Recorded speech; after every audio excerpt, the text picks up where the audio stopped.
Hello everyone, সবাইকে স্বাগত জানাচ্ছি স্টাডি জব ত্রিপুরা ইউটিউব চ্যানেলে।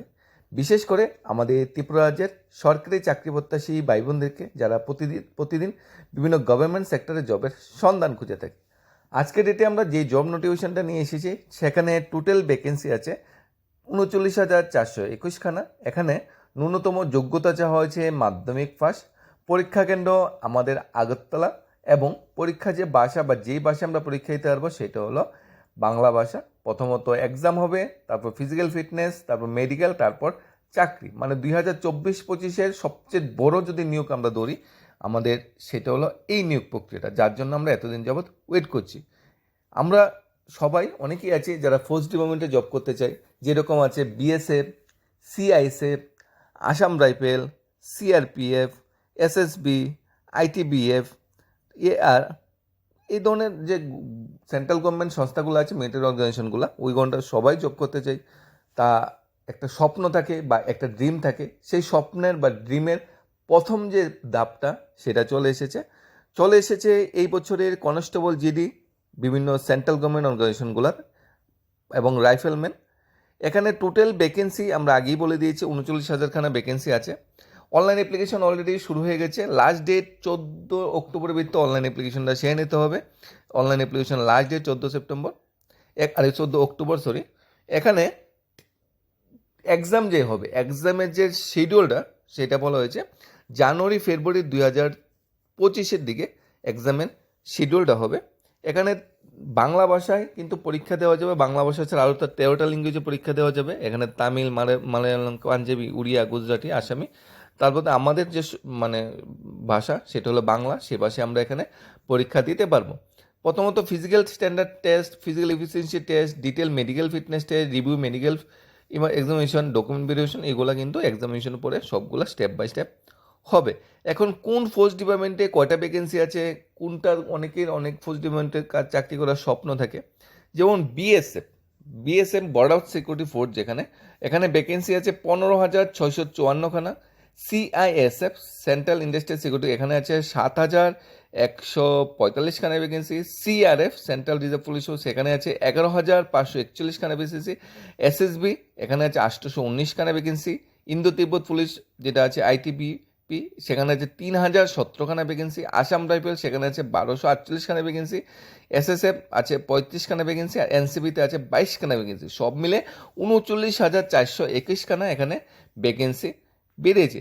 টেন্টেটিভ ভ্যাকেন্সি স্টেট ওয়াইজ, সেটা এসএসবি অফিসিয়াল ওয়েবসাইটে তোমরা প্রবেশ করে ফর টেন্টেটিভ ভ্যাকেন্সি দেখে তোমরা বা দেখে নিতে পারবে। এখানে এক্স সার্ভিসম্যানদের জন্য কিছু ছাড় আছে। ন্যাশনালিটি অবশ্যই ইন্ডিয়ান। এজ লিমিট, সবচেয়ে বড় কথা হলো এজ লিমিট। 18 থেকে 23 বছর ভিতরে যাদের বয়স তারা এখানে অ্যাপ্লাই করতে পারবে।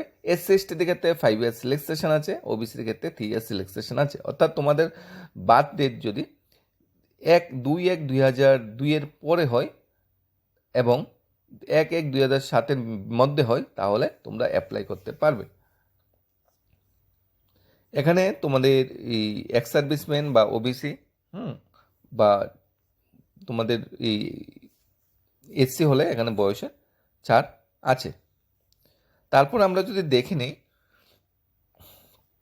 এডুকেশন কোয়ালিফিকেশনটা, the candidate have pass matriculation or 10 examination from recognise both university. মানে 10 বা মেট্রিকুলেশন পাস হলে তোমরা অ্যাপ্লাই করতে পারবে।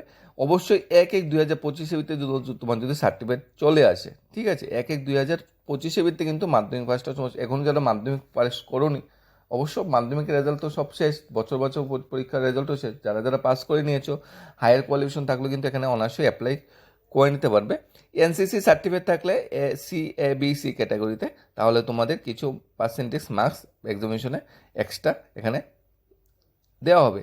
অ্যাপ্লিকেশনের জন্য এসএসসির অফিসিয়াল ওয়েবসাইটে, গভর্নমেন্টের অফিসিয়াল ওয়েবসাইটে যেতে হবে। আগে ওয়ান টাইম রেজিস্ট্রেশনটা সেরে নিতে হবে। ওয়ান টাইম রেজিস্ট্রেশনটা সারার পর তোমরা অ্যাপ্লিকেশনটা করতে হবে। যাদের আগে ওয়ান টাইম রেজিস্ট্রেশন আছে তাদের আর নতুন করে ওয়ান টাইম রেজিস্ট্রেশন করতে হবে না। 14 অক্টোবরের ভিতরে অবশ্যই অ্যাপ্লাই করে নিতে হবে। অ্যাপ্লিকেশন ফি, এসএসসি অ্যাপ্লিকেশন যে ফি সেটা সবসময় 100 টাকাই ধার্য করা হয়। ওমেন ক্যান্ডিডেট বা এসসি ক্যান্ডিডেট বা এসটি ক্যান্ডিডেট, এক্স সার্ভিসম্যান যাদের আছে তারা কিন্তু অ্যাপ্লিকেশন ফি এখানে লাগবে না। অ্যাপ্লিকেশন ফি তোমরা ডেবিট কার্ড, ক্রেডিট কার্ড বা ইউপিআইয়ের মাধ্যমে, নেট ব্যাঙ্কিংয়ের মাধ্যমে কিন্তু তোমরা দিতে পারো। এখানে নভেম্বর পর্যন্ত সময় পাবে অ্যাপ্লিকেশনটা কারেকশন করার জন্য। এখানে এক্সামিনেশন যে সেন্টারটা আমরা যেটা আগে বলেছি আগরতলা, এখানে ক্লিয়ারলি উল্লেখ করা আছে। আমরা চলে যাব নর্থ ইস্টার্ন রিজনে এক্সামিনেশন সেন্টার যেটা হলো Agartala 5601। Online form fill up করার সময় এক্সামিনেশন সেন্টার বা এক্সামিনেশন কোডটা কিন্তু অবশ্যই দেখে নেবে। আমাদের এক্সামিনেশন কোড 5601, আমাদের এক্সামিনেশন সেন্টার হলো আগরতলা। মোড অফ এক্সামিনেশনটা কম্পিউটার বেস এক্সাম হবে। কম্পিউটার যারা এখনো শিখোনি বা কম্পিউটারে ন্যূনতম কিছু জ্ঞান কম আছে, তোমরা কম্পিউটারটা ফট করে শিখে নাও, কারণ কম্পিউটারটা কিন্তু লাগবে। মাধ্যমিক পাস করেছো, কম্পিউটার জানা নেই, তাহলে পরীক্ষাটা কী দেবে? পরীক্ষাটা কিন্তু কম্পিউটার হবে। সিস্টেমটা হলো এইরকম, তোমাদের জেনারেল ইন্টেলিজেন্স অ্যান্ড রিজনিং থেকে থাকবে 20 marks, general knowledge and general awareness থেকে থাকবে 20 মার্কস, আর এলিমেন্টারি ম্যাথমেটিক্স থাকবে 20 কোশ্চেন। সবগুলো মিলে টোটাল 80খানা কোশ্চেন হবে। ইংলিশতে থাকবে আর 20 মার্কস। 80খানা কোশ্চেনে প্লাস 160 নাম্বার থাকবে, 60 মিনিটের এক্সাম হবে।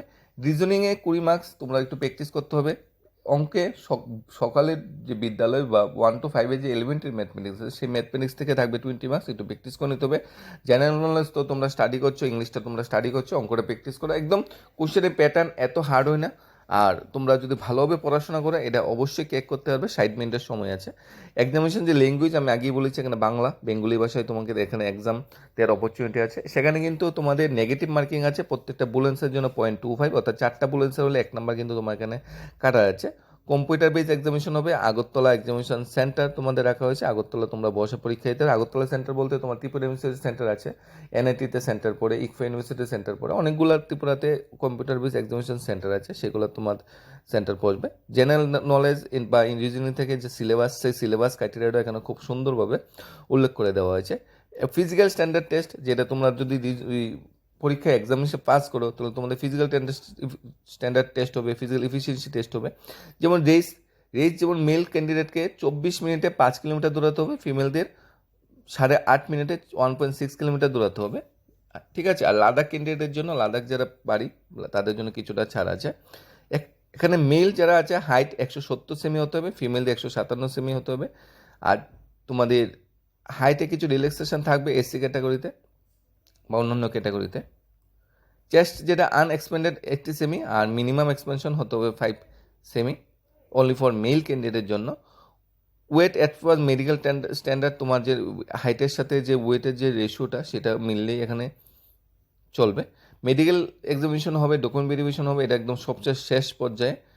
এডমিশন টু দ্য এক্সামিনেশনে যে তোমরা বলা হয়েছে কী ডকুমেন্ট নিতে হবে যদি এডমিশন করতে বা carry 2 passport size colour photograph নিতে হবে, আর অরিজিনাল ফটো আইডি প্রুফ নিতে হবে, যেরকম যেখানে ডেট অফ বার্থ উল্লেখ করেছে, যেমন আধার কার্ড বা voter ID card, driving licence, PAN card, passport ID, employ ID card, মানে যেখানে ডেট অফ বার্থটা প্রমাণ করে মানে লেখা আছে সেই আইডি কার্ডটা এখানে নিতে হবে। মোড অফ সিলেকশন, প্রথম কম্পিউটার বেস এক্সামিনেশন হবে, অর্থাৎ সিবি হবে, ফিজিক্যাল স্ট্যান্ডার্ড টেস্ট হবে, ফিজিক্যাল এফিসিয়েন্সি টেস্ট হবে, এরপর তোমার মেডিকেল এক্সামিনেশন হবে, এরপর ডকুমেন্ট ভেরিফিকেশন হবে। পাস মার্ক যেটা বলা হয়েছে ইউআর ক্ষেত্রে 30% মার্কস পেলে তোমরা পাস বা কোয়ালিফাইং মার্কস। ওবিসির জন্য 25%, আর অল আদার ক্যাটাগরির জন্য 20%, ঠিক আছে। ওবিসির জন্য 25, ইউআরের জন্য 30, অল আদার ক্যাটাগরি 20%। মার্কস পেলে পাস, কিন্তু মানে কোয়ালিফাই করবে এটা কিন্তু বলা হয়নি। পোস্টের উপর নির্ভর করে নাম্বার অফ ক্যান্ডিডেট কোয়ালিফাই করা হবে, অর্থাৎ কাট অফটা একটু হাই যেতেও পারে, কিন্তু ন্যূনতম এত % মার্কস পেলে তোমরা কিন্তু ফার্স্ট। আর অবশ্যই অনলাইন ফর্ম ফিল আপ সময় এডিট ভালোভাবে দেখে নেবে, যেমন BSF A, CISF B, CRPF C, SSB D, ITBF E, Assam rifle F, NCB G এবং এসএসএফ এইচ। অবশ্যই তোমাদের মোড অফ সিলেকশন বা প্রেফারেন্স অফ সিলেকশন সেটা ভালোভাবে উল্লেখ করে নেবে। খুব সুন্দর একটা জব নোটিফিকেশন এসেছে আমাদের ত্রিপুরা রাজ্যের চাকরি প্রত্যাশী ভাই বোনদের জন্য। তোমরা যারা ফৌজে চাকরি করতে চাও বা পুলিশে বা তোমরা আর্মিতে চাকরি করতে চাও, তোমাদের জন্য দারুণ একটা সুযোগ। এই সুযোগটা কোনোভাবেই মিস করবে না। তোমরা যারা মাধ্যমিক ফার্স্ট ন্যূনতম আছো, তোমরা অ্যাপ্লাই করতে পারবে। ডিটেলস ভ্যাকেন্সির লিস্টটা তোমরা এসএসসির অফিসিয়াল ওয়েবসাইটে দেখে নিতে পারবে। স্টেট ওয়াইজ যে ভ্যাকেন্সি লিস্টটা, খুব ভালো সংখ্যক ভ্যাকেন্সি আমাদের ত্রিপুরা রাজ্যের জন্য বেরিয়েছে। আর অনলাইন জন্য অ্যাপ্লিকেশন করবে, তোমার মোবাইল নাম্বার, একটা ভ্যালিড মোবাইল নাম্বার, একটা ভ্যালিড মোবাইল আইডি নিয়ে রাখবে, আধার কার্ড নিয়ে রাখবে। আধার কার্ড যদি নট অ্যাভেলেবেল থাকে, voter ID card, pan card, passport size photo নিয়ে নেবে। মাধ্যমিক ফার্স্টের রুল নাম্বার সেটা লাগবে, আর পার্সেন্টেজ মার্কস কত পেয়েছো সেটা লাগবে। এই ডিটেলসটা করে তুমি অনলাইন অ্যাপ্লিকেশনটা শুরু করলে, তারপর পার্সোনাল ডিটেলস লাগবে, পাসওয়ার্ড ক্রিয়েশন করতে হবে, এডিশনাল ডিটেলস লাগবে, তারপর ডিক্লারেশন পরে তুমি পেমেন্ট করলে, পেমেন্ট করার পর তোমার কাজ শেষ। প্রথম হলো ওয়ান টাইম রেজিস্ট্রেশনে মোবাইল নাম্বার, ইমেল আইডি, নাম দিয়ে ওয়ান টাইম রেজিস্ট্রেশনটা সে নেবে। তারপর তোমাদের যে মেইন যে ফর্মুলা সেটা শুরু হবে, সেটা ফিল আপ করার পর ডিক্লারেশন হবে, ডিক্লারেশন করলে তোমার পার্ট 1 শেষ। পার্ট 2 বিতে অনলাইন অ্যাপ্লিকেশন, মানে তারপর তুমি রেজিস্ট্রেশন করবে। পার্ট 1-এ তো তুমি অনলাইন অ্যাপ্লিকেশনের স্টার্টটা করলে, তারপর পার্ট 2-তে তুমি এই যে জব ভ্যাকেন্সি, প্রথমে এসএসসির অফিসিয়াল ওয়েবসাইটে তুমি রেজিস্ট্রেশন করলে, এরপরে বর্তমান যে ভ্যাকেন্সি বেরিয়েছে সেটা না তুমি অনলাইন ফর্ম ফিল আপটা সে নিলে। এই ডিটেলস ফটোগ্রাফ লাগবে, স্ক্যান কপি, তোমার সিগনেচার স্ক্যান কপি লাগবে, ডকুমেন্ট, পার্সোনাল ডিটেলস, এডুকেশনাল ডিটেলসগুলো বসাতে হবে। পার্সোনাল ডিটেলসের ভিত্তিতে যেরকম আছে তোমাদের name, father name, mother name, date of birth, age, gender, category, nationality, matriculation pass mark কত পেয়েছিলে, পার্মানেন্ট স্টেট, ডিস্ট্রিক্ট, পিনকোড, তোমার যে অ্যাড্রেসগুলো আছে সেটা প্রমাণ দিলে।